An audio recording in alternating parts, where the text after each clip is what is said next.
Эрчүүд цаг алдалгүй эмчэд үзүүлэх хэрэгтэй 3 тохиолдол. Цаг алдах нь эргэтний алдах аюултай.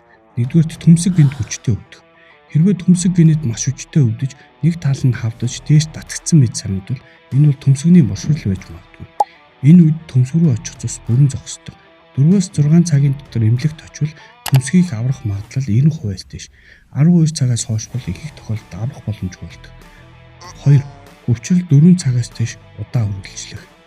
Бэлгийн дуруу эслэгүй байхад 4 цагаас дээш хөвчрөл буухгүй байвал үүнийг приапизм гэдэг. Ихэвчлэн маш хүчтэй өвдөлттэй толгой хэсэг нь зөөлөн хэрнээ их биеийн чулуу шиг хатуу байдаг. Дотор нь хүчил төрөгчгүй цус хорж эргэтний эдийг гэмтээдэг. Цаг алдвал насан туршийн бэлгийн сулрал үүсэх эрсдэлтэй. 3. Шээс гарахгүй болох эсвэл цустай ших. Шээс үрээд байхад огт гарахгүй байвал энэ бол аюулын тохиол. Давсаг гинт чинэрч бөөр хүртэл гэмтэх эрсдэлтэй.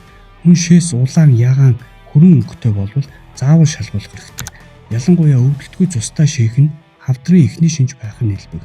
Эдгээр үед гэрээр эмчлэх гэж бүү оролт. Халуун жин, өвчин намдаах юм зөвхөн цаг алдуулна.